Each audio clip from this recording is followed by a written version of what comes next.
안녕하십니까. 1월 9일 화요일 말씀 묵상 함께 시작하겠습니다. 오늘도 주님께서 우리에게 크신 은혜를 베풀어 주시고 그 길을 보여주시는 그 놀라운 지혜가 우리에게 임하기를 간절히 기도합니다. 오늘 본문은 누가복음 1장 57절에서부터 66절까지 말씀이고요. 요한의 이름을 정하는 모습을 볼 수 있는데요. 오늘 본문을 먼저 보시고 계속 묵상 이어나가시면서 이 주제에 대해서 한번 생각해 보았으면 좋겠습니다. 엘리사벳이 해산할 기한이 차서 아들을 낳으니 이웃과 친족이 주께서 그를 크게 긍휼히 여기심을 듣고 함께 즐거워하더라. 8일이 되매 아이를 할례하러 와서 그 아버지의 이름을 따라 사가랴라 하고자 하더니 그 어머니가 대답하여 이르되 아니라 요한이라 할 것이라. 내 친족 중에 이 이름으로 이름한 이가 없다 하고 그의 아버지께 몸짓하여 무엇으로 이름을 지으려 하는가 물으니 그가 서판을 달라 하여 그 이름을 요한 이라 쓰매 다 놀랍게 여기더라. 이에 그 입이 곧 열리고 혀가 풀리며 말을 하여 하나님을 찬송하니 그 근처에 사는 자가 다 두려워하고 이 모든 말이 온 유대 산골에 두루 퍼지매 듣는 사람이 다 이 말을 마음에 두며 이르되 이 아이가 장차 어찌 될까? 하니 이는 주의 손이 그와 함께 하심이로라. 예, 보셨다시피 오늘 본문은 사가랴의 아들인 요한이 태어나서 그 이름을 정하는 이야기죠. 근데 이 이름을 정하는 문제가 상당히 중요하게 등장합니다. 이름을 정함에 있어서 전통을 따를 것이냐 아니면 말씀을 따를 것이냐의 문제가 등장하기 때문이에요. 전통을 따를 것이냐 아니면 말씀을 따를 것이냐의 문제가 어떻게 보면 핵심적인 가르침이라고 할 수 있거든요.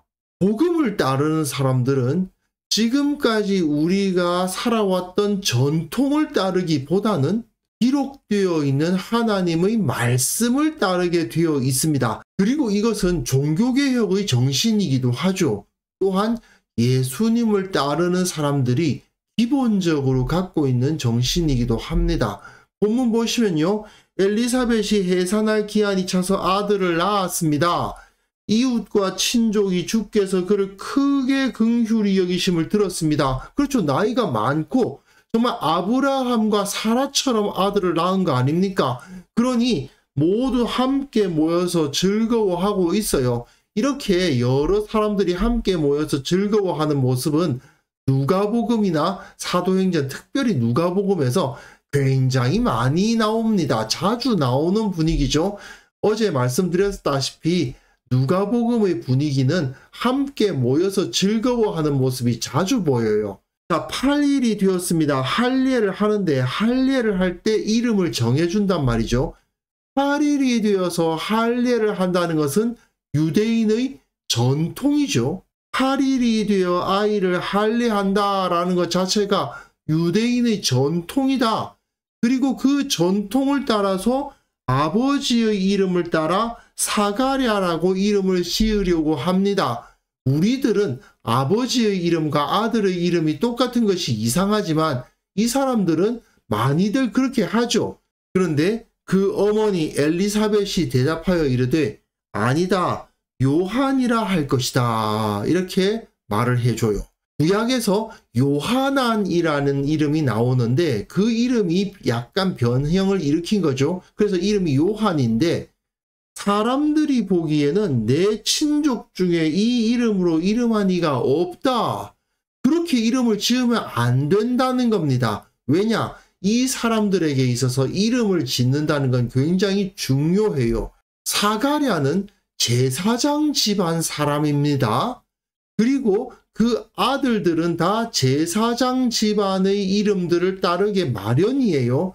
그 사람의 이름만 딱 들어도 아, 저 사람 제사장 집안 사람이구나 하고 알만한 이름을 지어야 된단 말이죠. 그런데 요한이라는 이름은 물론 유대인들 사이에서 많이들 사용하는 이름이긴 하지만 사가랴의 집안에서 나온 이름이 아니어서 요한이란 이름에서는 제사장을 떠올리기가 어렵다는 거죠. 너의 친족은 다 제사장 아니냐? 그런데 이 제사장 집안 중에서는 요한이라는 이름은 사용하지 않았다. 그렇게 지으면 안 된다라고 말합니다. 하지만 왜 요한이라고 해야 되나요? 성전에서 사가랴에게 엘리사벳이 너에게 아들을 낳아줄 것이다. 그 이름을 요한이라 하라. 천사 가브리엘을 통해서 주어진 하나님께서 지어주신 이름이잖아요. 그러니까 당연히 요한이라 해야 됩니다. 하지만 사람들은 자기들의 전통을 따르려고 해요. 여기서 하나님의 말씀을 따를 것이냐, 전통을 따를 것이냐의 문제가 나타난다는 것입니다. 이 친족들의 입장에서 봤을 때 말이에요. 주님께서 그를 크게 긍휼히 여기심, 이렇게 나이가 많은 할아버지 할머니가 되어가지고 아들을 낳는 이런 놀라운 일이 벌어졌는데, 그리고 사가랴가 성전에 들어갔을 때 이 예언을 받고 말을 못하게 된 것까지 다 알고 있는데 하나님의 뜻이 그 이름에 나타날 수 있다는 생각을 못하고 전통만을 생각하고 있는 거죠. 사람들은 이렇게 늘 살아왔던 그대로 살아가려고 하는 그 인생의 관성을 따르는 모습을 볼 수 있죠. 하지만 여기서 하나님의 말씀을 따라야 한다는 사실이 나타납니다. 그래서 그의 아버지께 몸짓하여 무엇으로 이름을 지으려 하는가 사람들이 묻죠. 이 당시는 가부장적 사회였으니까 아버지더러 정하라는 거죠. 그가 사가랴가 서판을 달라고 하여서 그 이름을 요한이라고 쓰니까 다 놀랍게 여깁니다. 사람들이 놀라워하는 거예요. 사람들이 그것을 받아들이기가 어려울 정도인 겁니다. 제사장들은 대부분 그들 집안에서 쓰던 비슷비슷한 이름들을 돌려 쓰면서 우리가 어떤 집안이다 하는 것을 나타내어 왔기 때문에, 그런데 요한이라는 이름을 쓰게 되면 이 사람은 제사장으로서의 계보를 따르지 않는다는 의미를 나타내는 것일 수도 있기 때문입니다. 사실 이것은 이후에 요한이 제사장으로서의 기득권을 물려받지 않을 것이라는 것을 보여주는 것이기도 합니다. 그래서 요한은 제사장의 옷을 입지 않았죠. 선지자 엘리야의 옷을 입었지 않습니까? 성전에 있지 않았죠. 광야에서 활동하지 않았습니까? 성전이라고 하면 뭐가 떠오르나요? 조직, 규격화된 어떤 유대교의 정해진 법규를 따르는 모습을 나타나게 되는데, 그에 비해서 광야는 어떻습니까? 광야의 이스라엘, 아무것도 없는 그곳에서 역동적인 경험을 했던 이스라엘의 역사가 떠오르죠. 완전히 조직화되고 딱딱하게 굳어버린 그 성전에 임하는 하나님의 임재가 아니라 출애굽기에 나타난 그 광야에서 임하셨던 하나님의 임재가 떠오르게 되는 그것이 바로 요한의 사역이 될 것입니다. 그래서 성전에서 주어진 예언을 통해서 신비적으로 정말 기적적으로 태어난 아이이지만 성전을 섬기는 것이 아니라 광야로 나가는 하나님의 사역자가 될 것을 미리 여기서 암시해서 보여주는 거죠.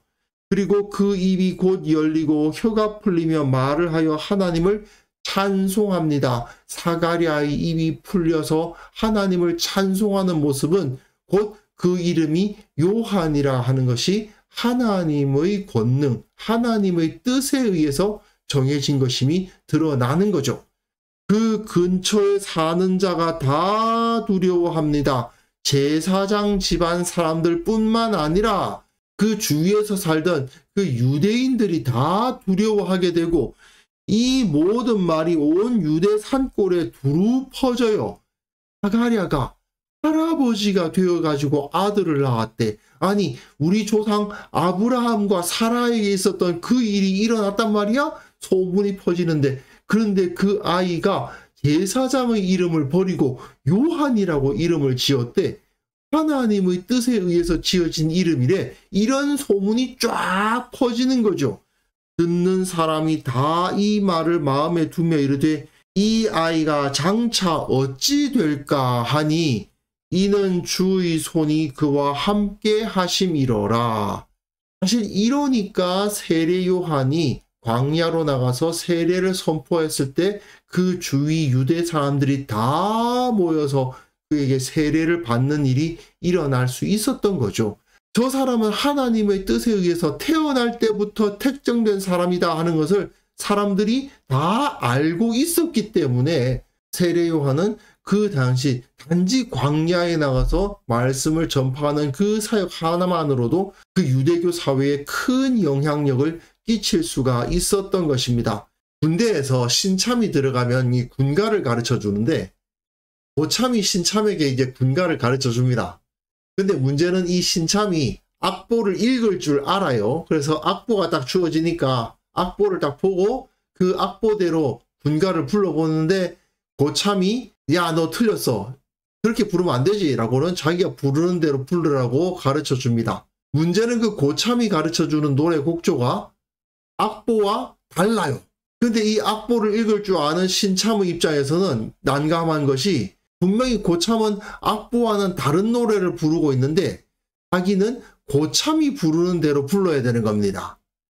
자기가 이 악보를 따라서 부르게 되면 어떤 일이 벌어지느냐. 고참이 신참을 혼을 내면서 악보대로 부르란 말이야. 이런 소리를 듣게 되는 거죠. 고참은 사실은 악보를 따라서 부르고 있지 않고 자기 선배에게 배운 대로 부르는 거겠죠. 그런데 악보대로 따라 부르고자 했던 신참은 악보를 따라서 부르면 안 되고 고참의 노래를 따라 불러야 되고 고참의 노래를 따르지 않게 되면 악보대로 부르지 않는다고 야단을 맞는 이런 현상은 다른 곳에서도 자주 일어나죠. 정해진 매뉴얼을 따르지 않고 하던 대로 하는 일들이 벌어지게 됩니다. 왜 그렇게 해야 되는지는 모르는데 그렇다고 해서 또 매뉴얼을 수정하냐? 그러진 또 않아요. 법이나 규정, 어떤 이렇게 해야 된다라는 매뉴얼이 분명히 기록되어 있음에도 불구하고 사람들은 하던 대로 하는 경우가 생겨요. 이런 상태로 세월이 흐르게 되면 어떻게 됩니까? 원래 매뉴얼의 원리는 무시됩니다. 그런데 사람들은 어떤 생각을 하느냐 하면 자기들이 지금 매뉴얼을 따르고 있다고 철석같이 믿고 있어요. 정작 매뉴얼대로 하려는 사람은 매뉴얼을 따르지 않는 사람이 되어버립니다. 교회에서는 어떤 일이 벌어집니까? 지금까지 교회가 해오던 방식이 바로 말씀대로 행하는 게 되어버립니다. 정작 성경은 그렇게 기록되어 있지 않아요. 그럼에도 불구하고 그 교회가 가지고 있는 전통을 따르는 것이 말씀대로 사는 삶이라고 주장하는 거예요. 어처구니 없는 것은 교회가 해오던 방식을 따르지 않는다. 교회의 전통을 따르지 않는다는 이유로 그가 말씀에 불순종하는 사람이 되어버리는 그런 어처구니 없는 일들이 교회에서도 일어날 수가 있는 겁니다. 적어도 우리가 섬기는 교회에서는 그런 일이 일어나서는 안 되겠죠. 교회는 기본적으로 그 성향이 보수적입니다. 왜냐하면 수천 년 전에 주어졌던 이 말씀을 따르고 이 말씀을 지키려고 하잖아요. 그런데 문제는 보수라는 것은 말씀을 지키는 보수지 지금까지 해오던 방식을 지키는 보수가 아닙니다. 진짜 보수적인 신앙은 끊임없이 말씀이 정말 그러한가 하는 것을 따지는 것이지 말씀을 지키기 위해서 전통은 변화되는 것이 당연하다고 느끼는 것이 보수주의죠. 그런데 어처구니 없게도 교회의 전통을 따르는 것을 보수주의라고 생각하고 교회의 전통이 아니라 말씀을 따르자고 하는 사람들이 오히려 손가락질을 당하고 배척되는 일들이 벌어지기도 하는 것입니다.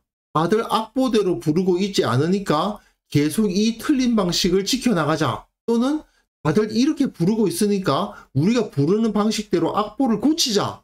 이건 다 곤란하죠. 악보는 이렇게 노래하라고 되어 있다라고 말하고 우리가 불러왔던 방식을 고쳐서 악보대로 부르게 해야 되는 거 아닙니까? 그게 바로 오직 성경, 하나님의 말씀에 순종하는 삶이라고 할 수 있습니다. 그게 바로 종교개혁 그 자체예요. 지금 우리가 노래 부르는 것을 들어보니 악보대로 노래를 부르고 있질 않아. 악보는 지금 이렇게 부르라고 되어 있어. 그러니 우리가 악보에 맞추자. 이게 종교개혁입니다. 그런데 많은 교회에서 오히려 악보를 무시하고 해왔던 것을 그대로 따르려 하거나 어떤 경우는 아예 악보 자체를 바꾸려고 하는 경우도 생기는데 정말 하나님 앞에서 있을 수 없는 일이죠. 그래서 이 시간 함께 우리가 기도할 때에는요, 나의 신앙과 삶이 지금까지 살아온 관성을 따르지 않고 오직 말씀을 따라서 살아가는 삶이 되게 하여 주옵소서. 우리 교회는 전통을 따르는 것이 아니라 오직 성경의 원리를 따르고 성경이 과연 그렇게 가르치고 있는가를 계속해서 묵상하며 말씀에 따르려고 노력하는 그런 사람들이 되게 하옵소서. 함께 기도하는 시간 가졌으면 합니다.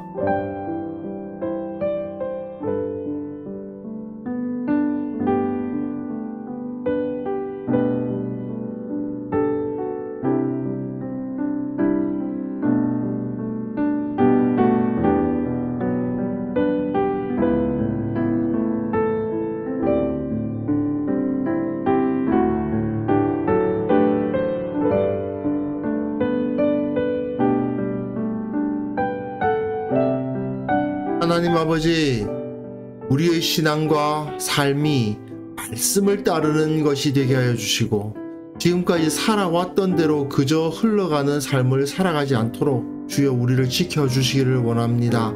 나의 신앙이 끊임없이 말씀을 묵상하고 말씀에 내 자신을 맞추는 것이 되게 하여 주시고 또한 우리 교회가 철저히 오직 성경의 원리를 따르면서 주님께서 원하시는 바가 무엇인지를 알고 그것을 드러내는 공동체가 되게 하여 주옵소서.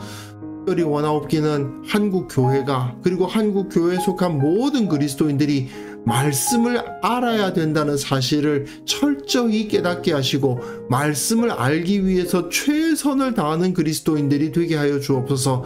말씀을 알고 그에 순종하고자 노력하는 자들로 가득하게 하여 주시고 그들이 이 세상 가운데 예수 그리스도의 영광을 드러내는 자들이 되게 하여 주옵소서. 아버지, 오늘 하루 우리가 살아가는 삶 가운데에서도 이것이 과연 주님의 말씀에 합당한가를 생각하며 묵상하며 결단하는 삶을 살아가게 하여 주시고 그 모든 것을 통해서 주님을 닮는 삶, 주님의 뜻을 실천하는 하루를 살아갈 수 있도록 주께서 우리를 붙들어 주시기를 원하옵고 바랍니다. 오늘도 우리와 함께 하시고 우리의 기도를 들어주시고 우리 가운데 기쁨을 허락하시고 우리 가운데 능력과 평안을 허락하여 주실 것을 믿사옵고 예수님의 이름으로 기도합니다. 아멘.